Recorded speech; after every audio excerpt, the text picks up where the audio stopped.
मैं सुमन स्वागत करती हूँ आप सभी का एक बार फिर से। तो आपकी 2 क्लास मैंने करवा दिया था जो कि आपके प्रीवियस ईयर पे आधारित पॉइंट्स थे, जो महत्वपूर्ण पॉइंट्स मैं लेकर आ रही हूँ आपके एग्जाम के लिए, जहां से आपको डायरेक्ट बस आंसर और क्वेश्चन करने होंगे। थ्योरी ना जाकर मैं प्रीवियस ईयर के आधार पे क्वेश्चन को पढ़ रही हूँ पहले, फिर वहां से जो आपके क्वेश्चन बन सकते हैं उनके डिटेल्स देखकर वहां से मैं ये क्वेश्चन जो पॉइंट्स आपको समझाने की कोशिश कर रही हूँ। अगर हम बात करें तो आज की जो टॉपिक है आपका भारत के पर्वत है, और भारत के पर्वत में आपका हम देखें तो भारत के पर्वत को 4 भागों में अगर देखा जाए तो ट्रांस हिमालय, बृहद हिमालय, लघु हिमालय और शिवालिक हिमालय में बांटा गया है।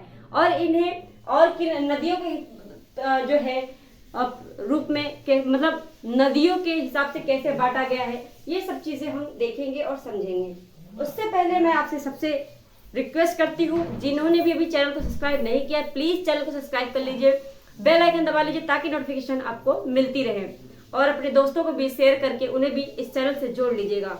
और पिछली क्लास जरूर देखिएगा, आपको बहुत ज्यादा बेनिफिट होगा। और ये क्लास आपके सीटेट, बीपीएससी 2.0 और आपके एस्टेट के लिए बहुत ज्यादा इंपॉर्टेंट रहने वाला है। तो चलिए शुरुआत करते हैं हम। पहला है आपका, यहाँ पे अगर बात करें तो भारत के पर्वत में आपका 4 भागों में बांटा गया है, और ये बांटा गया है उत्तर से दक्षिण के थ्रू, यानी ये उत्तर से दक्षिण की ओर बांटा, ये मैंने यहाँ पे लिखा हुआ है। यानी पहले नंबर पर अगर देखा जाए सबसे ऊपरी भाग में, तो ये आपका ऊपरी भाग में आ जाता है ट्रांस हिमालय। यहाँ पे आप देखें ट्रांस हिमालय, और फिर उसके ट्रांस हिमालय के नीचे आप देखेंगे तो यहाँ पे आता है आपका बृहद हिमालय। बृहद हिमालय के बाद नीचे पड़ता है उसका लघु हिमालय, ठीक है। फिर आपका आता है शिवालिक हिमालय।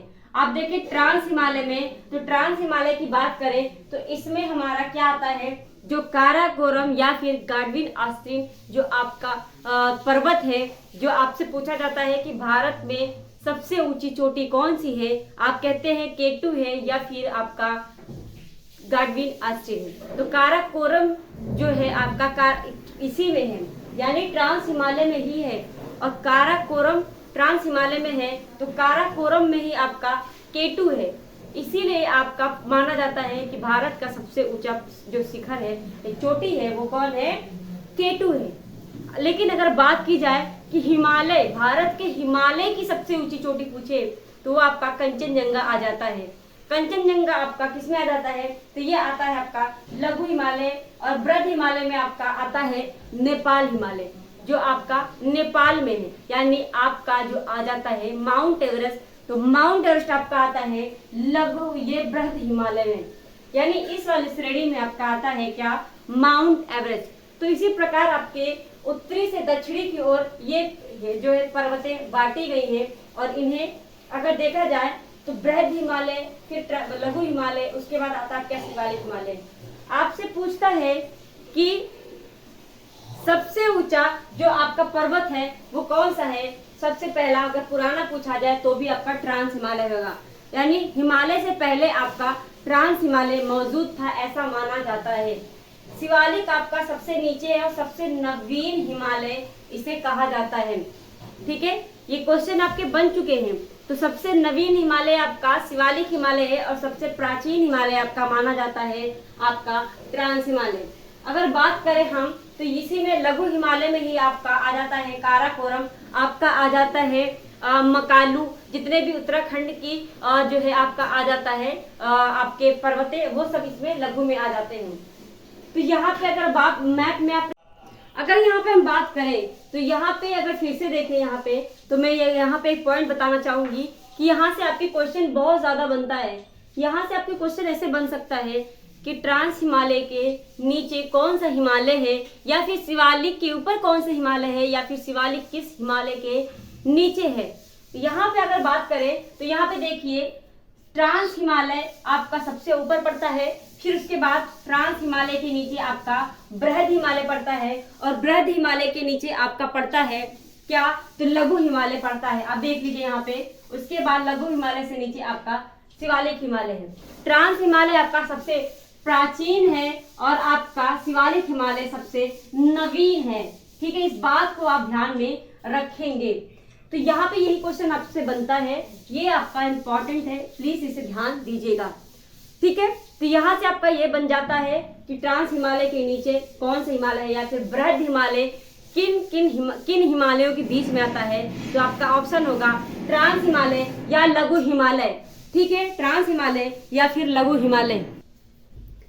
अगर हम बात करें, अब ये आपका कंप्लीट हो गया। अब हम बात करें कि नदियों के आधार पर ये कौन सा है। तो यहाँ पे मैं नदियों के आधार पर यहाँ पे बता रही हूँ। ये आप देखेंगे तो ये आपका है नदियों के आधार पर। ठीक है, नदियों के आधार पर देखा जाए तो हिमालयों को कैसे बांटा गया है 4 भागों में, और इसमें आप देखेंगे तो 5 नदियां देखने को मिलेंगी। पहला है आपका यहाँ पे सिंधु नदी, दूसरा है आपका यहाँ पे सतलज नदी, तीसरा है आपका काली नदी और आपका चौथा है तीस्ता नदी, लास्ट है आपका ब्रह्मपुत्रा नदी। इन 5 नदियों के बीच में ही आपके 4 आपके पर्वत आते, हिमालय आते हैं। अब उन हिमालयों को कैसे देखेंगे समझिए। जो सिंधु नदी और सतलज नदी के बीच अगर पूछता है कि सिंधु नदी और सतलज नदी के बीच में कौन सा हिमालय आता है, तो आपका आंसर होना चाहिए पंजाब हिमालय। या फिर आपसे पूछ लेता है पंजाब हिमालय किन किन नदियों को एक दूसरे से अलग करता है, तो ये हो जाएगा आपका पंजाब हिमालय सिंधु नदी और सतलज नदी को अलग करता है। इसी तरह सारे हैं आपके, यहाँ देखा जाए तो सतलज नदी और सिंधु नदी यानी सतलज और काली नदी के बीच में कौन सा पर्वत आता है, तो ये आता है आपका कुमायूं हिमालय। और कुमायूं हिमालय आपका आता है कहाँ पर, तो ये आपका आ जाता है उत्तराखंड के उसमें क्षेत्र में। काली हिमालय से आपका में से तीस्ता नदी, काली हिमालय और तीस्ता नदी के बीच में आपका आता है नेपाल हिमालय, और ये नेपाल के क्षेत्र में पड़ता है। फिर आपका आता है लास्ट तीस्ता और ब्रह्मपुत्रा नदी के बीच आपका आता है असम हिमालय, और ये सारे हिमालय आपके नदी के आधार पे थे। तो यहाँ से आपके क्वेश्चन बहुत ज्यादा बनते हैं, ज्यादातर लोगों को ये अभी पता नहीं होगा।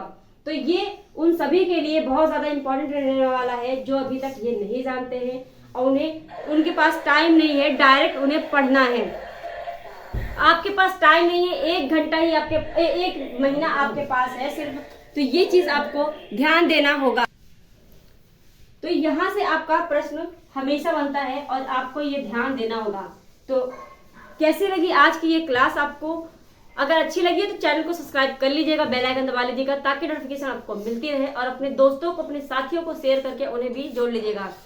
आपको अगर बात करूं मैं यहाँ पे, तो यहाँ पे आपका प्रीवियस ईयर क्वेश्चन मैं जब पढ़ती हूँ तो वहां से आपके क्या क्वेश्चन क्या आपके बन सकते हैं, वहीं से आपके ये पॉइंट्स उठाकर मैं आपको समझा रही हूँ डायरेक्ट, आपके जो आपके एग्जाम में डायरेक्ट आपको मिले, क्योंकि थ्योरी पढ़ाने से आपका कोई फायदा नहीं होने वाला है। तो मैं डायरेक्ट पॉइंट टू पॉइंट आपको समझा रही हूँ, जहां तक क्वेश्चन बनते हैं। आपको कहानी पढ़ने से क्या मतलब टाइम नहीं है आपके पास। तो कमेंट करके जरूर बताइएगा कि आपको क्लास कैसी लगी, और सब्सक्राइब तो जरूर कर लीजिएगा, भूलिएगा नहीं। ठीक है, तो चलिए आज के लिए बस इतना ही, धन्यवाद।